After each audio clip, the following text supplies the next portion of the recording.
அப்படியே அப்படியே நிறைய விட்டுருங்க. அப்படியே நிறைய விட்டுருங்க. அடுத்து தண்ணி ஊற்றணும்.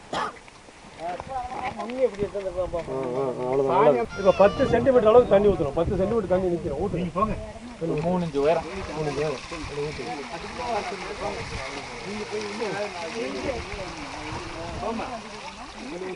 இன்னொரு குடம் அப்படியே தள்ளி தள்ளி தள்ளி தள்ளி அங்கே ஒரே இடத்துல ஊற்றாதீங்க. கொஞ்சம் அந்த புளி விழுந்துடும்.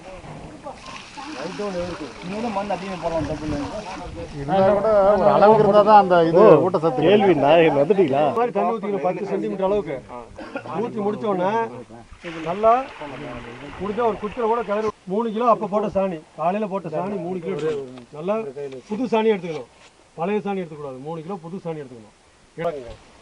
கலைக்கு இப்போ எடுத்து அதை ஊற்றுக்கு அப்படியே அதிகம் வேண்டாம். 30 கிலோ மண்ணுக்கு 3 கிலோ சாணி அதிகமாக இருந்தாலும் பரவாயில்லையான்னு பரவாயில்ல. ரொம்ப அதிகமாக கூட இந்த வளர்ச்சி கம்மியாகும். அந்த நடுவில் ஊற்றிடுவாங்க. நடுவில் அப்படியே ஊற்றுவோம். ஒரே இடத்துல புளி மாதிரி விடுவான். ஊற்று கடைசி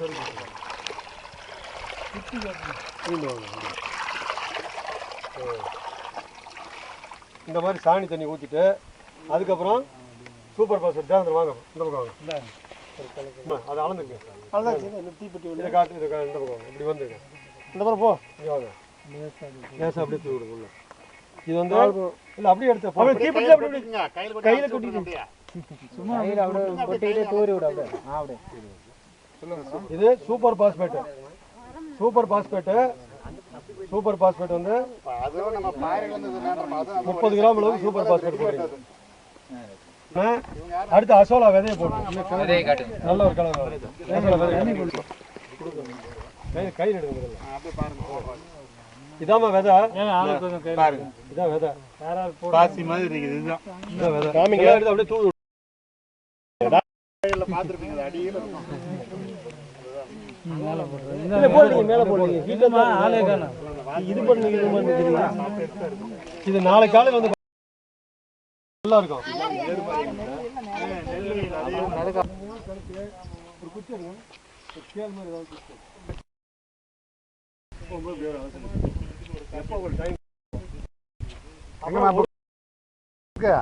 ஒரு மாசத்துக்கு என்ன அடிச்சியா? 3ல மட்டும் பார்த்தேன். மண்ணை வாரிட்டு தண்ணி எடுத்துடணும். புது மண்ணும் புது தண்ணியும் போடணும். அப்போ ஒவ்வொரு தடவையும் சூப்பர் பாஸ்பேட் ஒவ்வொரு முடி இப்போ போட்ட மாதிரி அவ்வளோதான் 3 அதே மாதிரி 6 மாதம் முடிஞ்சிருக்கு.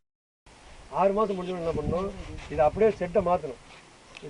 இதை வாங்கி இதை செட்டை எடுத்து விட்டு மீண்டும் புதுசாக எல்லாத்தையும் எடுத்துக்கிட்டு இந்த மணல் அள்ளி போட்டு புதுசாக இதே மாதிரி செய்யணும். இப்படி செஞ்சால் வளர்ச்சி ஒரே மாதிரி இருக்கும். வேண்டும். தினந்தோறும் குழியில் உள்ள அசோலாவினை கலக்கிவிட வேண்டும். தினமும் அசோலாவை கலக்கணும். டிகிரிலிருந்து 31 டிகிரி சென்டிகிரேட் உள்ள இருக்கிறது. ஒவ்வொரு 5 நாட்களுக்கு ஒரு முறை 2 கிலோ புதிய சாணம் மற்றும் 10 கிராம் சூப்பர் பாஸ்பேட் தண்ணீரில் கலந்து குழியில் ஊற்ற வேண்டும். 10 நாட்களுக்கு ஒரு முறை 1/3 ஒரு பங்கு தண்ணீரை வெளியேற்ற வேண்டும். பதிலாக சுத்தமான தண்ணீரை ஊற்ற வேண்டும். 10 நாட்களுக்கு ஒரு முறை 1/3 ஒரு பங்கு தண்ணீரை வெளியேற்ற வேண்டும். அதற்கு பதிலாக சுத்தமான தண்ணீரை ஊற்ற வேண்டும். மாதம் ஒரு முறை 1/3 ஒரு பங்கு மண்ணை வெளியேற்ற வேண்டும். பிறகு சுத்தமான சலித்த செம்மண்ணை இட வேண்டும். மாதம் ஒரு முறை 1/3 ஒரு பங்கு மண்ணை வெளியேற்ற வேண்டும். பிறகு சுத்தமான சலித்த செம்மண்ணை இட வேண்டும். அசோலா விதைகளை தவிர 6 மாதத்திற்கு ஒரு முறை அனைத்து இடுபொருட்களையும் வெளியேற்றி பின்னர் புதியதாக இடுபொருட்களை சுத்தமான சரியான அளவில் இட்டு தயார் செய்ய வேண்டும். 6 மாசத்துக்கு மொத்தமா எல்லாத்தையும் எடுத்து சரியா திரும்ப பண்ணணும். 1 கிலோ அசோலா உற்பத்தி செய்ய 75 பைசா மட்டுமே தான் செலவு. 1 கிலோ புண்ணாக்கு 1 கிலோ அசோலாவுக்கு சமம். புண்ணாக்கு போன்ற அடர் தீவனங்களை மிகவும் குறைத்து கொள்ளலாம். அசோலா உட்கொள்வதால் பால் உற்பத்தி 15 முதல் 20% அதிகமாகிறது. கொழுப்பு மற்றும் கொழுப்பு அல்லாத சத்துக்கள் அதிகரிக்கிறது. அசோலா உட்கொள்ளும் கோழிகளே அதிகமாக எடை வருகிறது. இந்த மாதிரி பல பலன்கள் இருக்கு. மாடு ஆடு கோழி எல்லாத்துக்கும் கொடுக்கலாம். சரிங்களா? என்ன பிரச்சனைனா இந்த மாதிரி முறையா பண்ணலைன்னா என்னென்ன பாதிக்கக்கூடிய சூழ்நிலைகள் என்னென்ன? முதல்ல அசோலாவானது தண்ணீர் வறண்டு விட்டால் உடனே இறந்து விடுகின்றது. தண்ணீர் எந்த நேரத்தில் இன்னும் கூட தண்ணி ஊற்றலாம். ரெடியாக கொடுக்கும். இப்போதான் வந்து 85லேருந்து 90% இருக்கும்போது அசோலா நல்லா வளர்ச்சி அடையுமா கூலிங்ல இருக்கணும். சூரிய ஒளி அப்படின்னு பார்த்தீங்கன்னா கோடை காலங்களில் பகல் நேரங்களில் அதிக சூரிய ஒளி அசோலாவை பழுப்பு நிறமாக மாற்றுகிறது.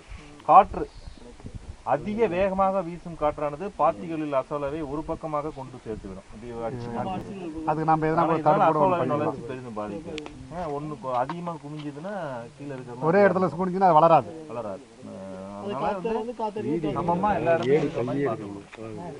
மண்ணின் கார அமிலத்தன்மை, காரத்தன்மையுள்ள மண்ணில் அசோலாவின் வளர்ச்சி பாதிக்கப்படுகிறது.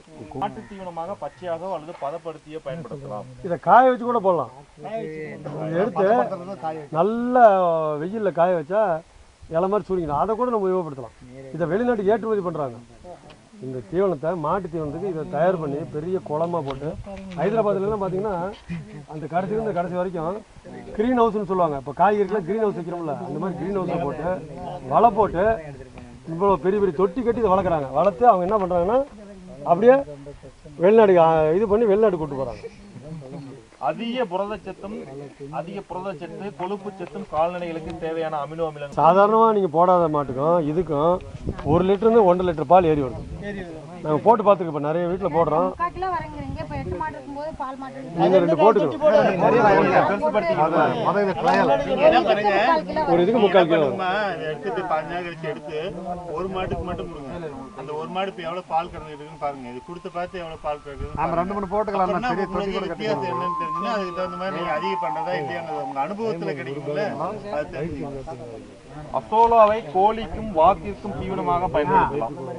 வியட்நாம், சீனா போன்ற நாடுகளில் சராசரியாக ஒவ்வொரு கோழிக்கும் 100-300 கிராம் வரை அசோலா தினமும் இடப்படுகிறது. கோழி குஞ்சுகளுக்கு தீவனத்தில் அசோலாவை 20% சேர்த்தால் குஞ்சுகள் நன்கு வளர்ந்து நல்ல எடையுடன் விளங்குவதாக ஆராய்ச்சி.